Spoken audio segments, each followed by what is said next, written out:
Bonjour à tous, nous profitons du fait d'être à Beijing pour vous présenter une recette de la capitale chinoise.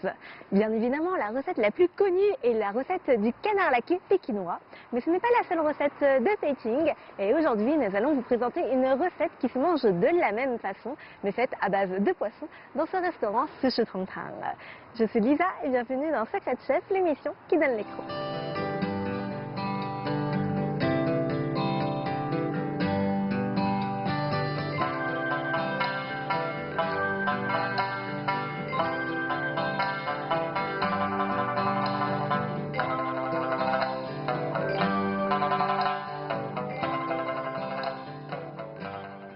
Bonjour, je m'appelle Zhang Lei.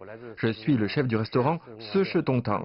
Je suis chef cuisinier depuis 20 ans et je suis spécialisé dans la cuisine de Beijing et celle du Shandong.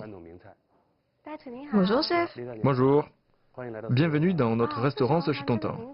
C'est un nom intéressant. Est-ce que vous pouvez nous expliquer sa signification, s'il vous plaît? Sushi Tongtang, c'est ce à quoi aspirent les Chinois. C'est 4 générations vivant sous un même toit et on souhaite avoir plein d'enfants et plein de bonheur. Oui, c'est un bon souhait. Et aujourd'hui, quelle recette allez-vous nous présenter? Aujourd'hui, je vous propose une recette traditionnelle pékinoise, les crêpes au poisson sabre. Comme son nom l'indique, cette recette se divise en deux parties, les crêpes d'un côté et le poisson sabre de l'autre. Et on commence par quoi? Par le poisson sabre. Je ne connais pas très bien cette variété. Quelles sont les caractéristiques de ce poisson? Les poissons sabres vivent abondamment dans les régions côtières de la Chine. Et parce que les fruits de mer étaient rares dans le nord de la Chine, le poisson sabre est l'un des produits de la mer qui offre le meilleur rapport qualité-prix. Vous en mangez depuis votre enfance? Oui. Comment est-ce qu'on choisit un bon poisson? Le poisson sabre de Zhoushan en Chine est le meilleur. Nous choisissons un corps bien uniforme et d'une épaisseur modérée. Il semble que les arêtes du poisson sabre sont très dures et que c'est difficile à manger. Le poisson sabre comporte une arête principale, mais après 2 heures de cuisson, elle se ramollit, on pourra même la manger. On ne sentira pas de gêne. Non, aucun danger. C'est génial. Je vois que les ingrédients sont devant nous, pouvez-vous nous les présenter? L'ingrédient principal est le poisson sabre, puis des poireaux, du gingembre, de l'ail, de la sauce soja, du vinaigre, de la badiane chinoise, de la cannelle, du poivre du Sichuan, du sel, du sucre et enfin une racine de moutarde en saumure. On doit d'abord la couper et puis on la trempe dans l'eau car elle est très salée.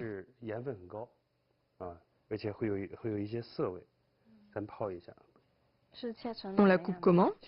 On coupe en lanières d'épaisseur d'un doigt. Les légumes en saumure sont très communs dans le nord de la Chine. Dans le passé, il n'y avait pas beaucoup de produits potagers frais en hiver. Alors les gens utilisaient du sel pour les conserver plus longtemps.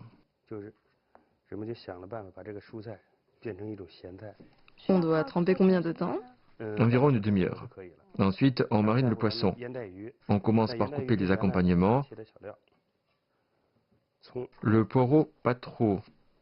3 coups de couteau. En grands morceaux. Oui. Ensuite, le gingembre, 3 coups. On les met dans le bol. Puis les morceaux de poisson. On ajoute quelques poivres du Sichuan et on mélange bien. C'est une marinade très simple. Oui, le poireau, le gingembre et le poivre éliminent un peu l'odeur de la mer. On peut aussi mettre du vin de cuisine. Ça a la même fonction. On mélange bien, on marine 5 minutes. Ensuite, on chauffe l'huile pour frire le poisson. On allume le feu. Comment est-ce qu'on contrôle la température de l'huile? Pour frire le poisson, il faut utiliser une température élevée, à peu près de 110 degrés. Sinon, la peau du poisson collera à la poêle. Pour obtenir la bonne température, il faut regarder le côté du wok. Si ça fume un peu, c'est que c'est bon. On tourne l'huile. Regardez, il y a un peu de fumée. On met le poisson. Ok, on met tous les morceaux de poisson d'un coup? Non, la cuisine chinoise prête particulièrement attention à la couleur, à la saveur, au goût et à la forme. Si on les met tous en même temps, le poisson collera et la forme ne sera pas bonne. Donc on les met un à un. Je vois.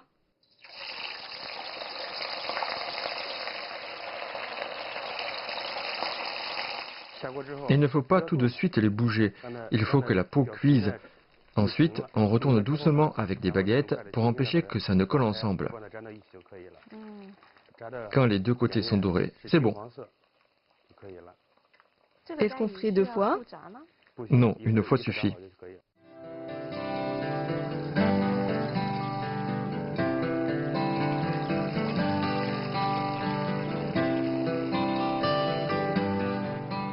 Le poisson est frit et les lanières de racines de moutarde ont bien trempé dans l'eau. On peut commencer l'assaisonnement. D'abord, on ajoute un peu d'huile, des morceaux de poireaux, de gingembre et d'ail pour éliminer l'odeur de la mer et faire ressortir les saveurs. Quand ils deviennent un peu dorés, on ajoute le poivre du Sichuan,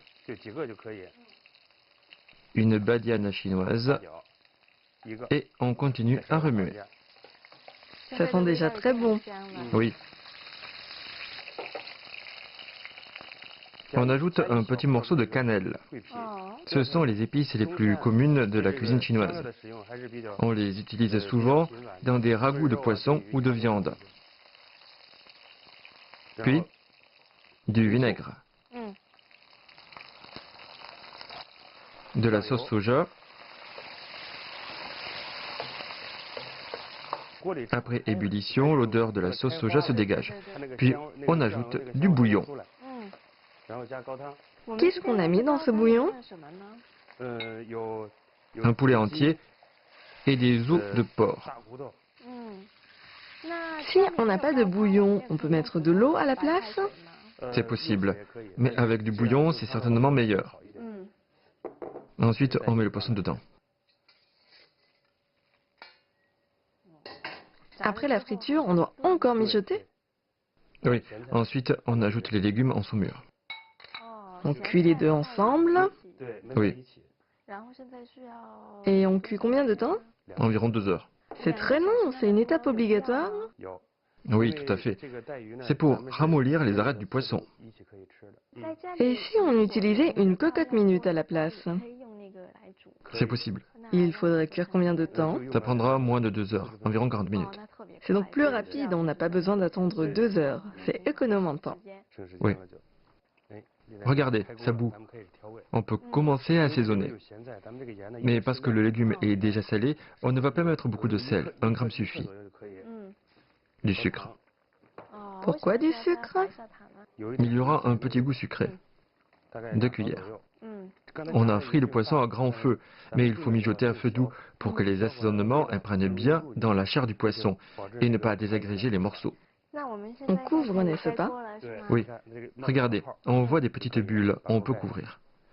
Il faut mijoter 2 heures. Pendant ce temps, on peut préparer les crêpes. Super.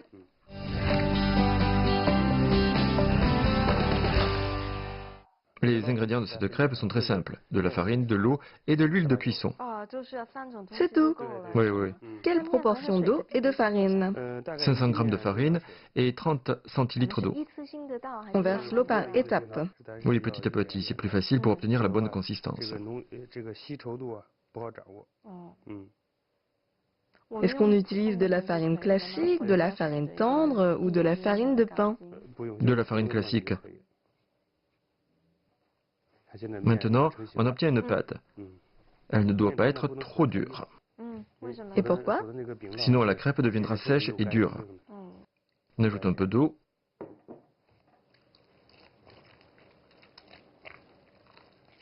La pâte est prête. Elle est un peu liquide. En apparence, c'est très collant. Ensuite, on enduit d'huile de cuisson et on laisse reposer pendant 1 heure. Après 1 heure, le poisson lui aussi sera prêt. Oui, on cuira les crêpes à ce moment-là.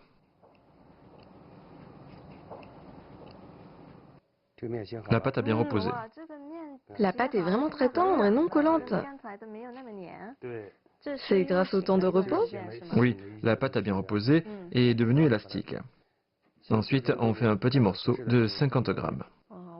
Est-ce qu'on veut obtenir une forme plutôt ronde ou rectangulaire? Rectangulaire. C'est bon quand il y a plusieurs couches dans la crêpe. Comment est-ce qu'on obtient ces différentes couches?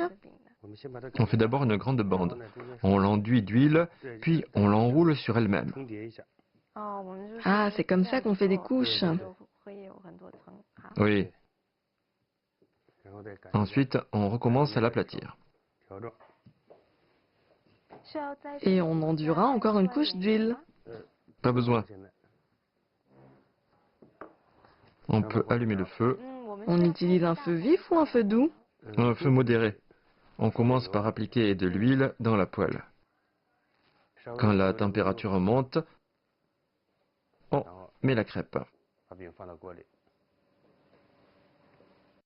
On cuit combien de temps chaque côté? Environ 2 à 3 minutes. C'est assez rapide. Comme ça, on peut la retourner. Avant de retourner, on ajoute de l'huile sur le dessus pour qu'elle ne colle pas à la poêle. C'est le même secret que pour le poisson frit. Il ne faut pas retourner trop souvent. On attend que la crêpe cuise et qu'elle prenne forme. Puis on retourne.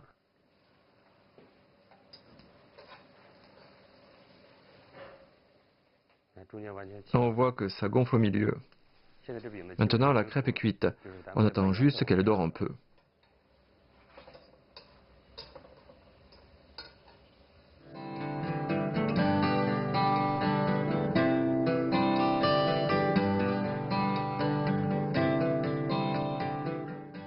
La crêpe est prête.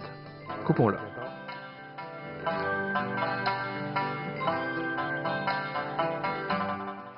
Je trouve que cette recette se mange de la même manière que celle des canards laqués de Pékin. Oui, cette recette est très riche en goût. Bien, maintenant, on peut sortir le poisson. Super.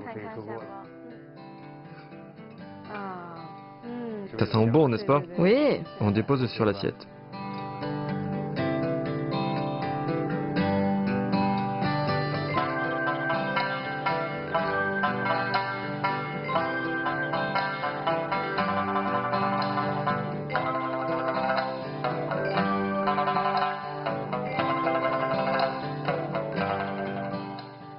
Merci chef de nous avoir appris à réaliser cette recette de crêpes au poisson sabre. Et maintenant, nous pouvons tout de suite passer à la dégustation. Je vous avais dit que cette recette se mange de la même manière que la recette du canard pékinois laqué, donc j'y vais directement avec la main. Je trouve que c'est beaucoup plus amusant et beaucoup plus convivial. Donc on prend cette crêpe qui est encore un peu chaude et puis on peut l'ouvrir en deux parce qu'on va mettre le poisson à l'intérieur. Alors attention à ne pas vous brûler, c'est quand même assez chaud. Donc voilà, on a ouvert la crêpe en deux. Je vais prendre un morceau de poisson. On va prendre quelques filaments de poireaux et puis un morceau de concombre et puis je vais prendre un petit peu de cette sauce. Ensuite, on referme, puis on forme une petite crêpe que voici. Donc goûtons.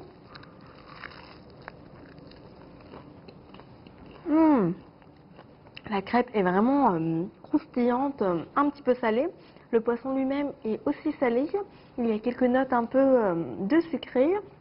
Le poireau et le concombre est là pour ajouter un petit peu de texture.